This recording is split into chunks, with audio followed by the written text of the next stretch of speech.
I don't know where you are in life right now or where it is you want to go. But if you are a curious soul like me, I know this about you. You are searching for greatness in life. You desire financial freedom. And you ask yourself daily how you can master success in business without wasting years of your life. On this show, we're going to interview all the leading experts and influencers in the fields of marketing, mindset, and sales to expose all the tips and tricks you need to accelerate your business and amplify your success. My name is Reem Kharbat, and this is the Entrepreneur Accelerator.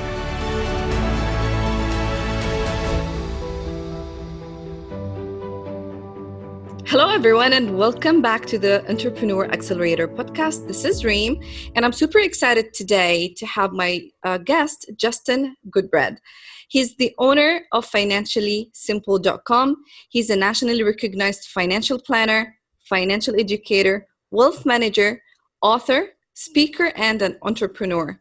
He has amazing certificates, and let me just read some of them. He's a certified financial planner. He's a certified exit planner advisor. He's a certified value growth advisor with over 20 years of experience starting, buying, owning, and selling businesses. He is a two-time winner of the Investopedia Top 100 Advisor Award and Exit Planning Institute Exit Planner Leader of the Year. Recently, Justin published his first book, The Ultimate Sale. In it, he shows business owners how to create long-term value and accelerate growth in their company with the ultimate goal of selling the business for top dollar when the owner wants to retire. Welcome, Justin. I'm super happy to have you here in the Entrepreneur Accelerator. Thanks, Reem. Glad to be here. Pleasure. I don't know how COVID-19 is going on with you. How's it over there? We're in East Tennessee, and surprisingly, East Tennessee has been rather light. It's not been like we have an office in Boston, Massachusetts, and that office is it's a little bit more hammered up there in New England where the population density is. And then we have an office in Philadelphia and Pennsylvania here in the States, and they've even dealt with it. But here in East Tennessee, we're getting back to normal a little bit, and we're ready for it. We're tired of sitting inside, listening to this kid scream all the time, and ready for life as normal again.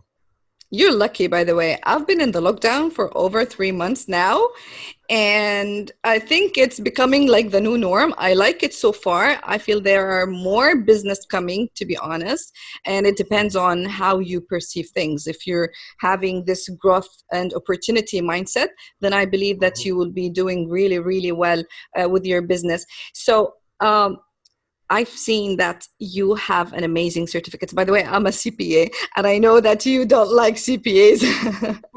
Actually, no, I love CPAs. I like CPAs who think in a forward progress. In fact, I actually wrote about that in my book, that on your dream team for your business owners, you need to have a good CPA who knows how to not just do tax compliance. I get so tired of CPAs who just say, give me your information and let me put it onto a form. I mean, a robot can do that. I need a CPA that works with our business owners who is looking at not only where they are today and but more importantly, plan for their future, help design some tax planning for the future. If we're driving constantly looking in the rearview mirror down the road in a car, you're not going to see where you're going. And so the CPA profession, so many of them have dove into this idea, we're just going to fill out tax returns. And that's such a shame for the profession.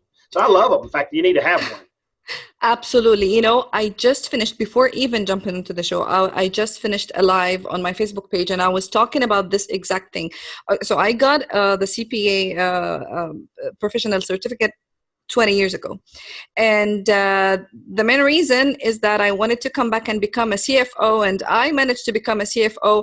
But now as an entrepreneur myself, having the financial knowledge and the way how CPAs think, it, as you said, it helped me plan and run my business smoothly. And in the live video that I was doing, I was talking about exactly the same thing. 2 things that you have to have in your business: a good CPA or a CFO or whatever you want to call it, and a legal person.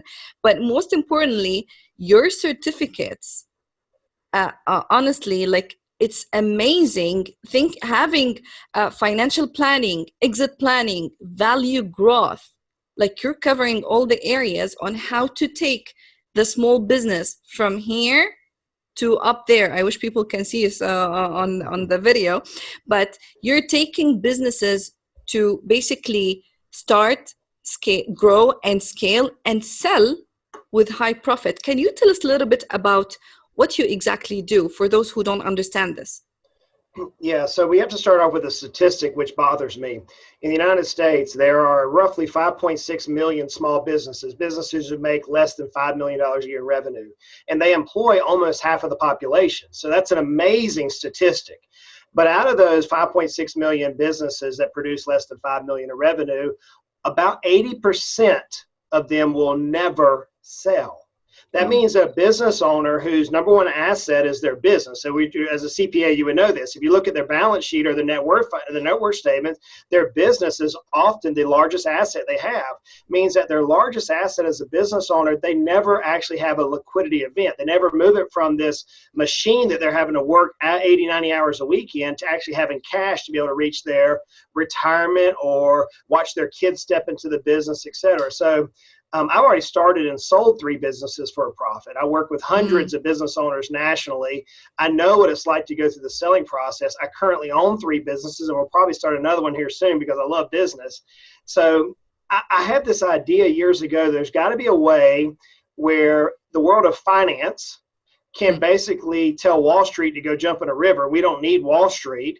We need somebody to be able to show us how to grow our business and position it to where one day, whenever we do desire to exit the business, whatever reason, we're prepared to do that. So the process we walk through with business owners is we start off of where are they at today? How is their personal finances today, and how are their business finances today? The personal have to start first because so many business owners, myself included, we focus on our business so much that we forsake our personal finances.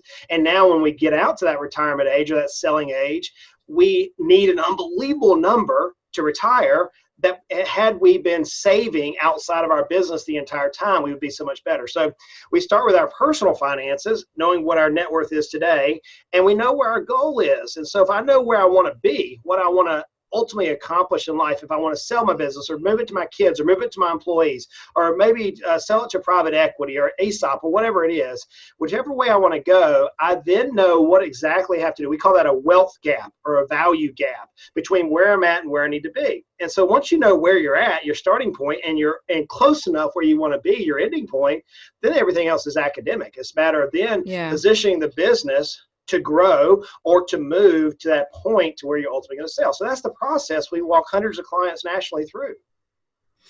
Love it. Absolutely. You know, I was just reading also on your website, and you were talking about that, how like just 20% of small businesses, they sell or they're ready to sell.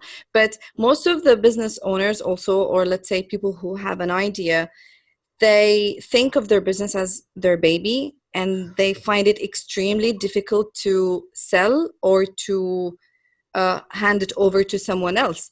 And what do you think about that? Like, should you treat your business as your baby? Because a lot of people say that term, this business is my baby.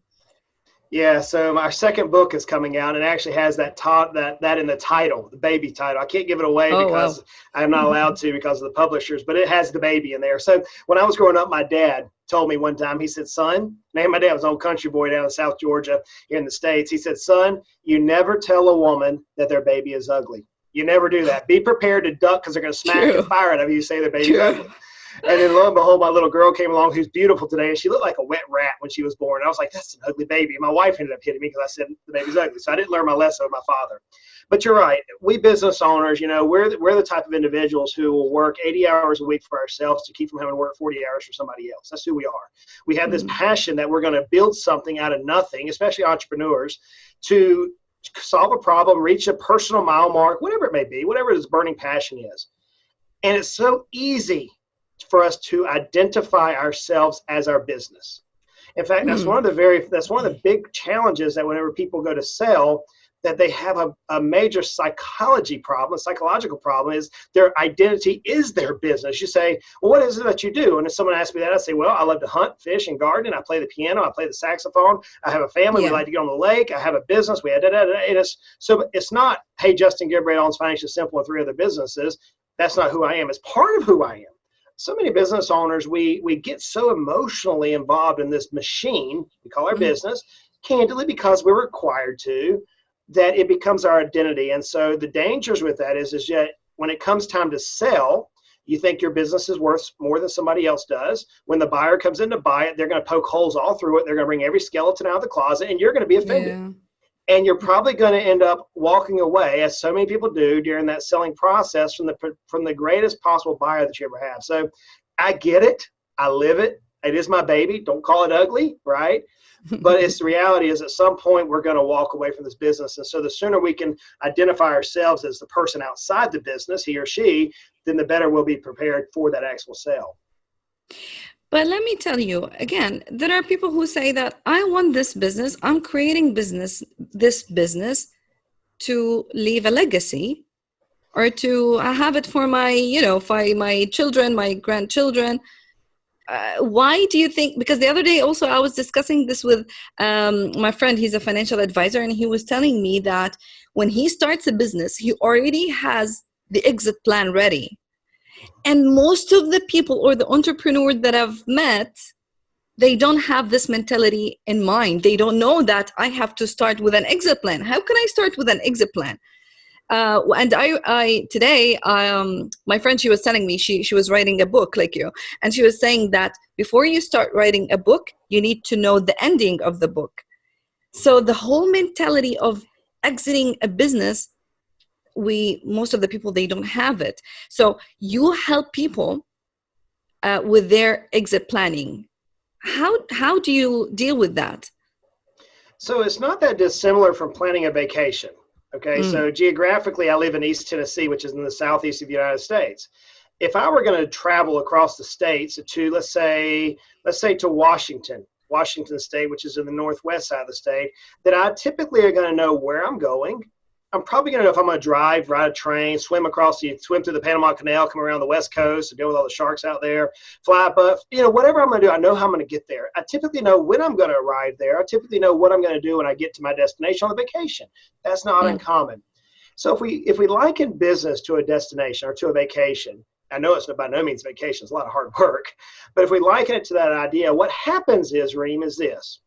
The average business owner starts off with, I call it the American dream or the entrepreneurial dream, to where we love to do something. So my first business was a landscaping business, and I had this desire to grow a purple daylily. My degree is actually horticulture. I love to grow plants. I have a garden. I love to do that. I had this passion to grow a daylily, and before you knew it, I was babysitting a bunch of people.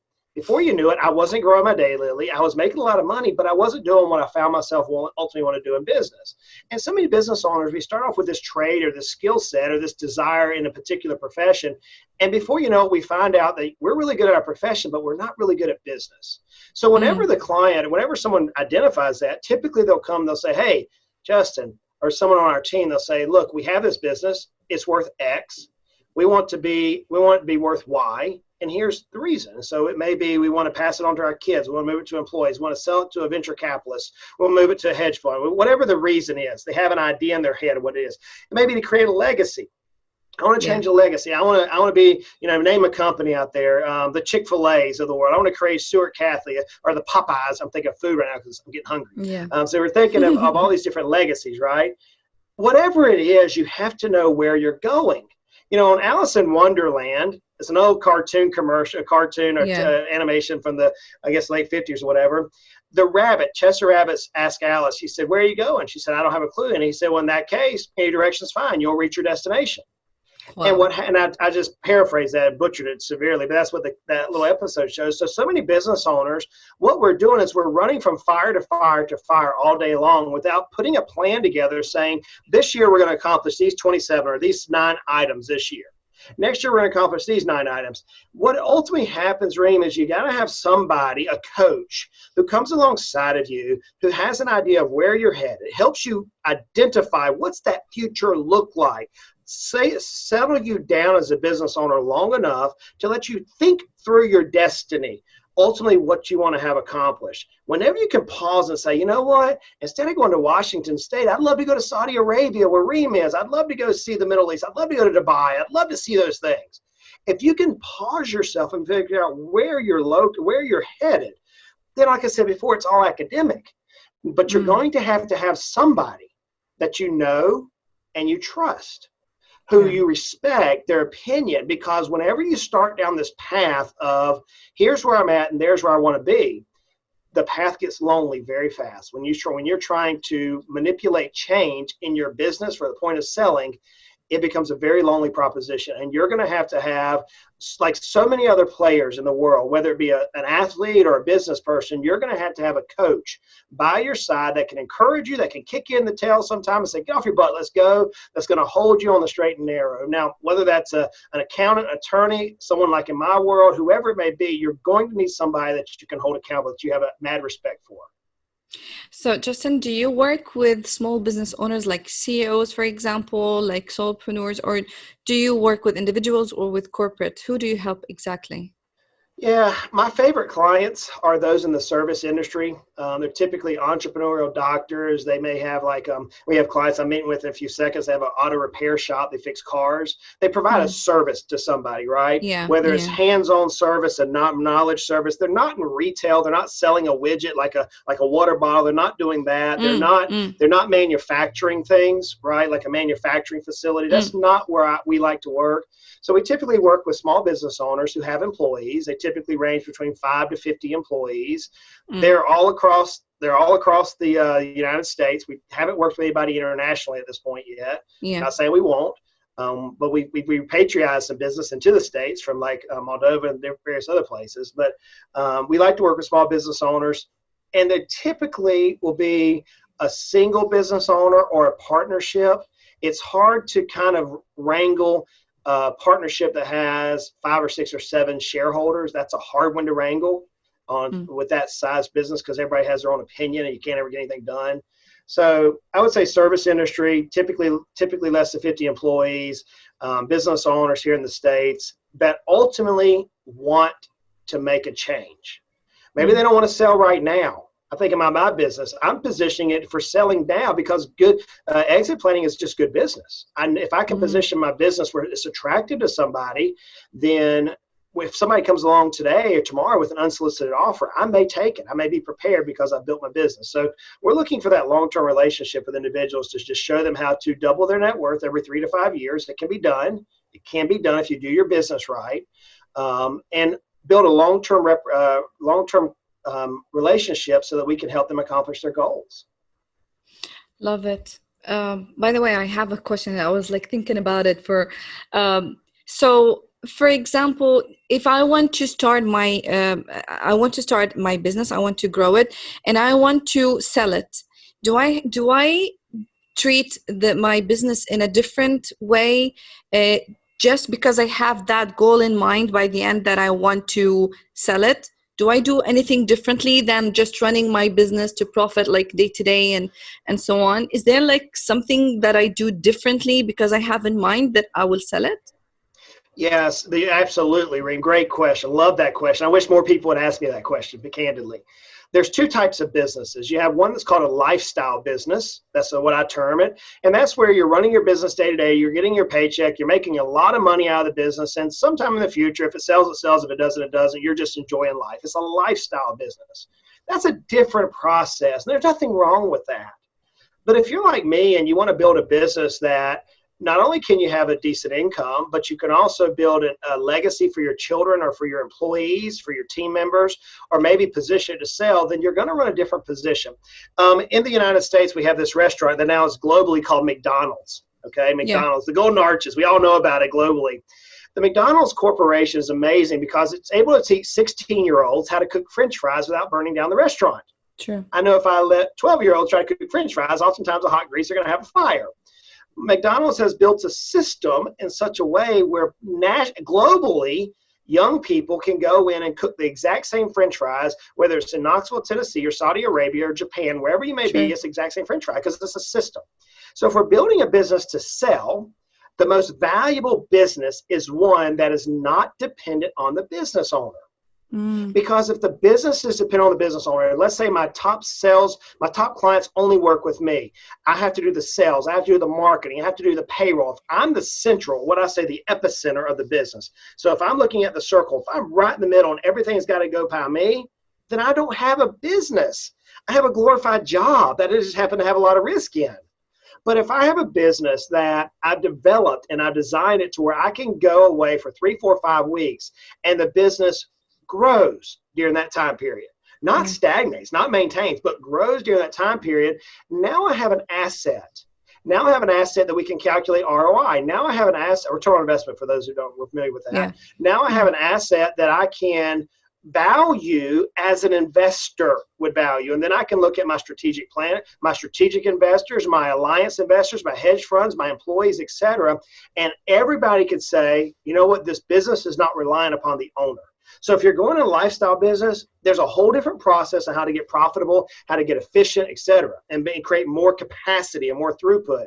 If you're going to create a business to sell, then you're truly creating a business, meaning it's an asset that you can provide you can provide income from, just like a piece of rental real estate, without you having to be there. That's a business. And so you absolutely have to approach it differently. Love it, love it, love it. With the COVID-19 and the pandemic and just, working from home, and some of the businesses are even shut down. They either have to pivot or to shift or even to convert the whole thing. There's a post or an article that you have written in your website, and you were talking about an essential techniques to restart your business, or even there are 10 keys to proactively reopen your business after a shutdown. Can you give us at least 3 tips on how can we manage to reopen, to get back to business? Should I wait after the shutdown, literally, or can I just now immediately pivot and do something? Yeah, so I can't remember all 10 points. It's been a couple of weeks since I wrote that, so I have to apologize for not remembering exactly. But here's what I look like. How I approached COVID when it happened. Okay, very similar to what you spoke about earlier, Reem, in our conversation here. Whenever the pandemic swept across our globe and fear set in, I believe that with any time that people are fearful, there is an unbelievable opportunity. I believe when people are greedy, there's an unbelievable opportunity. Whenever you see the extremes, whenever that fear set in, I looked at it as this is an opportunity for our clients, the clients that we have the honor and privilege of serving, to relaunch, reposition, reformat their business. It's a great quote, excuse in air quotes, if I'm doing this on YouTube, right? Air quotes. So what we did is we had clients look at what did they love about their business in January 2020 or December 2019, and what did they hate about their business. We would call it a SWOT analysis, a strengths, weakness, opportunities, and threats assessment. It's very common. We would have them do a SWOT analysis, and we would take those things, and during the shutdown, because we had parts of our country which are still shut down now for almost 3 months, and we have parts of the country which are now back open in less than 2 months' time, right? So during that shutdown, we spent a lot of time recrafting the business plan, resetting the course, almost like you're restructuring a boat as it goes across the Atlantic, right? You're repositioning your roadmap through our business plan. So if you find yourself right now and you're a business owner, you're like, man, Justin, I'm sitting here stuck at home right now. I can't do what I want to do. If that's you, then take a moment, pause. What is it you liked about your business? What is your, as I also say, I think Dan Sullivan, a business coach, said, your highest and best use energy. What is it that you just love to do that makes you get out of bed at like 4 a.m. in the morning, you charge hell with a water pistol? What is that one thing? And if you can identify that one thing, then look at all the things you don't like. And now let's start designing a business plan to where you can offset yourself. So I remember back whenever I started the company, I love to talk. I love to teach people. I don't like doing paperwork. If I had to do paperwork, I'd stick a fork in my eye. I just don't like it, right? So I had to hire somebody who was opposite of my personality set to do the paperwork. And then, you know what? I'm really introverted. So I had to hire somebody who was an extrovert. And you know what? I really, really, really like tax law. I love reading the IRS Internal Revenue Code here in the United States. I don't like insurance. So I had to find somebody who could deal with insurance. So I found the things that I'm good at, and I hired out the people that were good in other areas. So the first thing I would say is do your business plan, identify your strengths and weaknesses. The second thing I would say to do is do a belt tightening. Tighten your belt. After Thanksgiving dinner here in the States, we eat a lot of food, whether it's the holidays, and we get really punchy really fast. What you want to do is you want to tighten your belt so now you can feel how much wasted expenses that you have in your business. Now's the time to get lean and mean. If you haven't done that already, I challenge you to tighten your belt in your business, get lean and mean. Then you're going to look at this particular point, depending on where you're at globally. Here in the States, we have about 40 million people unemployed right now. 40 million, that's amazing. You have business owners for the first time reporting unemployment. You have the employees who are unemployed at this point. So that's an amazing number. It's very sad that it happens so quickly. And I can't imagine, my heart goes out to these families who are experiencing this. But as a business owner, we have an unbelievable opportunity right now. And that is to build the best dynamic team of people around you. If you have weak links on your employees right now, replace them. Find those superstars whenever you have a major unemployment pool to position your business that when you come out of this mess that we're in, you're ready to go. I mean, it's almost like an old slingshot. When you pull it back, the further you can pull it back, the faster the rock will come out of when you go to let it go. Same thing in your business. Right now, it's all about getting your business ready to boom, jump out of the starting blocks if you're a runner. That's what we're challenging people to do. Love it. Love it. Thank you so much. That's really, really awesome. Brilliant. The theme of my show, just to wrap up this episode, we're talking about the Entrepreneur Accelerator, how to help entrepreneurs, small business owners to amplify and accelerate their business success. If you can just give us one small tip, in your opinion, what is the number one tip that small business owners can do right now, immediately, to accelerate and grow their business? You have to dissect your business into eight key areas. You have to. So whenever you do evaluation, whenever I value a company, I have 256 points of measurement behind the scenes that I can give a value to. And you can break those 256 points down into 8 key areas. Let me go through these 8 key areas and I'll explain what they are. The first one is planning. Are you good at planning through your business? Leadership. How's your leadership capabilities? Sales. What's the sales process? Marketing. How are you getting people to your front door? People, how strong is your team? People by teams. You got to have a rock star team. Operations, how fast can you get client through your funnel, through your processes, so your operations. Finance, you've got to have a rock star CFO, CPA, somebody on your team that can deal with you on the finance. And legal, you got to protect yourself from the what ifs, right? So you have 8 key areas. So the first thing I'm going to tell you to do is just draw a circle, cut it into 8 slices of a pizza pie. I love pizza, right? So put 8 slices on there, okay? Look at your business through your lens and decide which area you're strongest in and which area you're weakest in. Once you know your strengths, and label them, 1 being the strength, 8 being the weakest. 1 being the strongest, 8 being the weakest. The minute that you identify your weakest areas around there, structure yourself to where you can structure yourself to where you can grow that weakest area. We call this strategic planning. We actually have a course on our website called Financially Simple, that strategic plan, where you can walk through that process to come up with 27 action items that'll walk you through those 8 areas. So if I'm talking to any business owner, anyone out there, doesn't matter the business, retail, manufacturing, service industry, dissect your business into 8 key areas. Start focusing on building that weakest link up. As soon as you build that weakest link up, you're going to create another weak link, and you keep knocking them down one at a time. Awesome. Thank you so much. Justin, if people want to get to know more about you or follow you and get to know more about your services, where can they find you? Yeah, so financiallysimple.com is our blog. I always say .com because it shows my age. Financially Simple is our blog, but we also have a podcast on iTunes, Stitcher, Spotify, iHeartRadio, wherever. We've got almost 300 episodes. It's us teaching business in detail at, high, heady academic levels. You can go to our YouTube channel. We have, 60, 70,000 downloads a week right now, I think it is, on the YouTube channel. So there's a lot of content. Financiallysimple.com is where you can go. You can find the book out on Amazon, The Ultimate Sale, which we talk about how do you grow your business to sell it, right? That's the idea for us. So you're welcome to check out any of those things out there. Awesome. Justin Goodbread, thank you so much for being here on the Entrepreneur Accelerator. I hope to speak to you one more time soon, and be safe. Thanks for listening. If you liked today's episode, would you please take a minute to rate and review my show? That would mean the world to me. And let me know if you have any questions in mind or something that you're struggling with, so I can cover in future episodes. And don't forget to subscribe so you won't miss out. Let's accelerate your success together. And remember, success is not an accident. Success is a choice. See you next time.